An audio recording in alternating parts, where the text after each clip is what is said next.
America এবং Iran ইসরায়েলের ত্রিমুখী যুদ্ধ অলরেডি শুরু হয়ে গেছে। এই যুদ্ধের আগে বিভিন্ন ধরনের প্রস্তুতি তারা নিয়েছে, কিন্তু সর্বশেষ যে প্রস্তুতিটা নিচ্ছে সেটা হচ্ছে পাকিস্তান এবং আফগানিস্তানের মাধ্যমে একটা যুদ্ধ পরিস্থিতি সৃষ্টি করে তারা একটা প্রক্সি যুদ্ধ প্রথমে করেছে। কারণ হচ্ছে আফগানিস্তান বলেছে যদি ইরানে হামলা হয় আফগানিস্তান ইরানের পক্ষে থাকবে এবং ইরানের পক্ষে তারা সোচ্চার অবস্থানে থাকবে। সেজন্য আগে পাকিস্তানকে দিয়ে, যেহেতু পাকিস্তান আমেরিকার দালাল, সেজন্য পাকিস্তান দিয়ে আগে একটু করে আফগানিস্তানকে বাজিয়ে নিছে, যেন আফগানিস্তান যেন পাকিস্তানের ইরানের পক্ষ হয়ে কাজ করতে না পারে। পৃথিবীতে এমন এক জাতি, পাকিস্তানি জাতি, তাদের নাই কোনো আত্মসম্মানবোধ, নাই কোনো তাদের নিজস্ব কোনো চিন্তা চেতনা। এরা নিজেদেরকে মুসলিম দাবি করে, কিন্তু এরা মুসলিম হত্যা করার জন্য সবচেয়ে বেশি এগিয়ে থাকে। তারা 1971 সালে বাংলাদেশে মুসলমান জনগোষ্ঠীর কমিউনিটির উপর হত্যাযজ্ঞ চালাইছে, এরপর বেলুচিস্তানে চালাইছে হত্যাকাণ্ড, এরপরে তারা বিভিন্ন জায়গায় সন্ত্রাসবাদ করে, ইসলাম কায়েমের নামে মসজিদে গিয়ে আপনার বোমাবাজি করে, এই সুসাইড অ্যাটাক করে, এরপরে সর্বশেষ আমেরিকার দালালি করতে গিয়ে, ইসরায়েলের দালালি করতে গিয়ে তারা আফগানিস্তানে হামলা করে। ইরানের মতো এই ইসলামিক রাষ্ট্রটাকে, হোক তারা শিয়া, কিন্তু এই মুহূর্তে তারা সবচেয়ে বেশি অবদান রাখতেছে ফিলিস্তিনের পক্ষে। তা আপনি যদি এত মুসলিম ধর্মাবলম্বী হন, যদি মুসলমানদের এত ভালোবেসে থাকেন, তাহলে আপনি ইরানের পক্ষে না কাজ করবেন।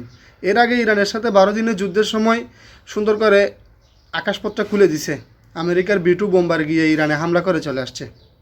কেন তোমার আকাশপথ আমেরিকাকে খুলে দিতে হবে কেন? এরপর আসেন মিডল ইস্টের কথা। মিডল ইস্টে মনে হয় একসাথে শয়তান, ফেরেস্তা, জিন সবগুলো বসবাস করে। মিডল ইস্টে দেখেন আমেরিকা সুন্দর করে সবগুলোর হাতে নিয়ে বসে আছে, দুনিয়ার শয়তান সবগুলো এক জায়গায় বসে আছে। আবার এদিকে দেখেন মুসলিম বিশ্বের কোথাও হামলা হলে এগুলার থেকে আবার অত সহায়তা দেয়, এদিকে আমেরিকাকে গাড়ি দিয়ে রাখছে। এখানে শয়তান এবং এই ফেরেস্তা দুজনকে একসাথে বসবাস করতে দিয়েছে মিডল ইস্টে। এর মতো এত জালিম এই শাসকগুলো বর্তমান মিডল ইস্টে যারা শাসন করতেছে, তাদের মতো আর জালিম শাসক মনে হয় পৃথিবীতে আর একটাও নেই। তারা তাদের আকাশপথ বন্ধ করবে না, তাদের আব্বা ইসরায়েলের দালালগুলাকে এবং আমেরিকার দালালগুলাকে এবং আমেরিকাকে, ইসরায়েলকে তারা তাদের আকাশ সীমা উন্মুক্ত করে দিছে। কী করার জন্য? ইরানে হামলা করার জন্য। আর ইরান যখন হামলা করে তখন তাদের আকাশপথগুলো বন্ধ করে দেয়। আর এদিকে আমাদের দক্ষিণ পূর্বে এশিয়াতে আছে আমাদের সেই বিখ্যাত পাকিস্তান, মুসলিমপ্রেমী পাকিস্তান, তারা আফগানিস্তানে গিয়ে হামলা করে, অথচ ইরানে হামলা হলে তাদের মাথা ব্যথা থাকে না। এ হচ্ছে তাদের নীতি। যত মুনাফেক সবগুলো আছে মনে হয় এক জায়গায় মিলে।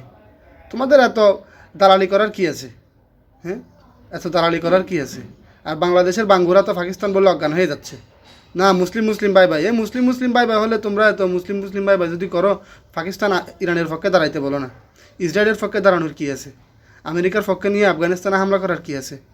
যুদ্ধের একদিন আগে ইরানের হামলা করার একদিন আগে পাকিস্তান গিয়ে আফগানিস্তানে হামলা করলো, যেন আপনার নিউজটা, এই যে ইরানে হামলা করার যে নিউজটা, এই নিউজটা যেন বিশ্ব গণমাধ্যমে না আসে।